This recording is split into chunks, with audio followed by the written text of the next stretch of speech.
Fires are a healthy way to put nitrogen back into the soil and clear out overgrowth. However, devastating fires have hit Colorado pretty hard in recent decades. It was 11 years ago that the Hayman Fire happened, which was the largest fire in state history. In the last 2 years, Colorado has seen two of the most destructive fires, along with numerous other fires.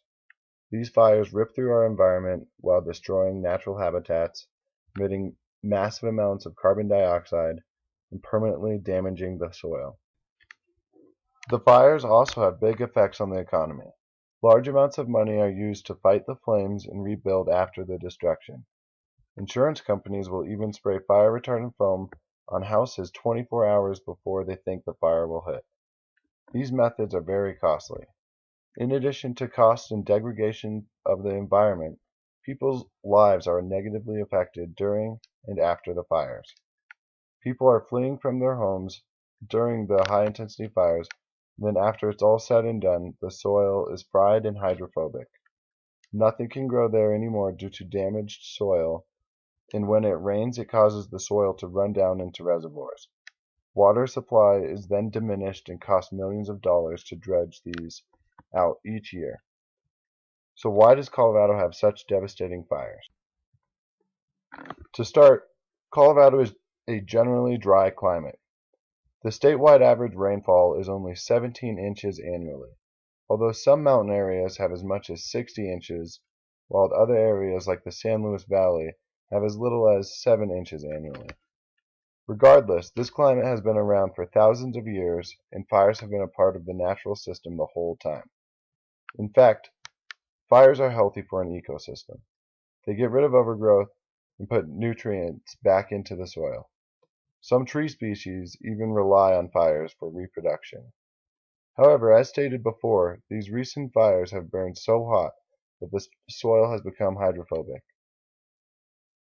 This causes major erosion problems and can result in devastating floods during heavy rains, as we saw in Manitou Springs. So what causes these fires to burn so hot and out of control? Let's take a look at the systems that are implemented by humans. First off, we have decided to build our homes in these forests. Since we live here, we stop the fires as soon as we can. Sounds good, right? For our homes, yes. However, this allows for an overgrowth. This is the first system trap: escalation. A healthy forest contains a variety of large and small trees that are spread out. Larger trees have higher branches and thicker bark that are resilient to low-intensity fires.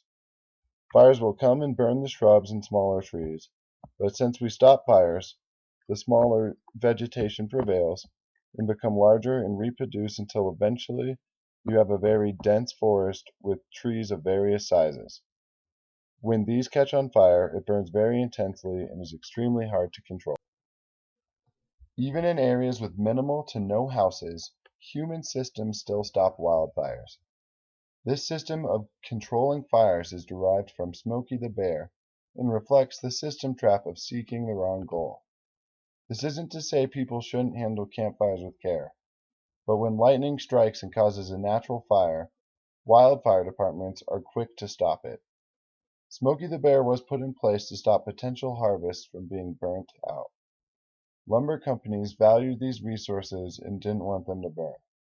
Smokey the Bear, after all, is a creation made by the Forest Service, which is a branch of the Department of Agriculture.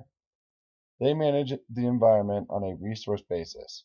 But as we have seen, this current system in place is a recipe for devastation.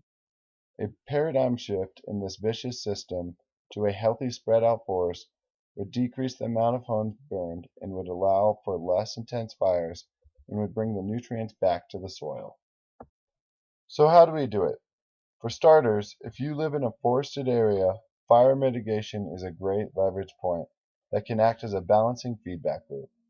This involves taking out various smaller trees and cutting off the low branches of the big trees. Generally speaking, 3 zones exist for how dense the vegetation should be near your home. But ideally you want to spread out your property's trees as much as you can. This can be the difference between completely losing everything and saving your home.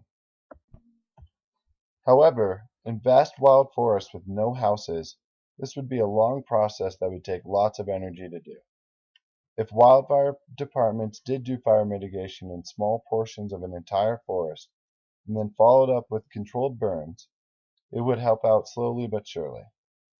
Controlled burning after mitigation is the second leverage point. Nutrients would be put back into the soil and would help the forest regain its resilience piece by piece.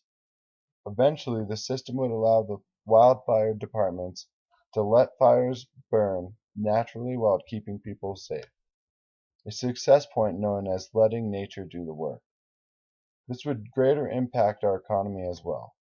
Controlling fires in the long run would become easier and would require much less resources. People wouldn't have to spend money buying all new things, and insurance companies wouldn't have to pay after homes burnt.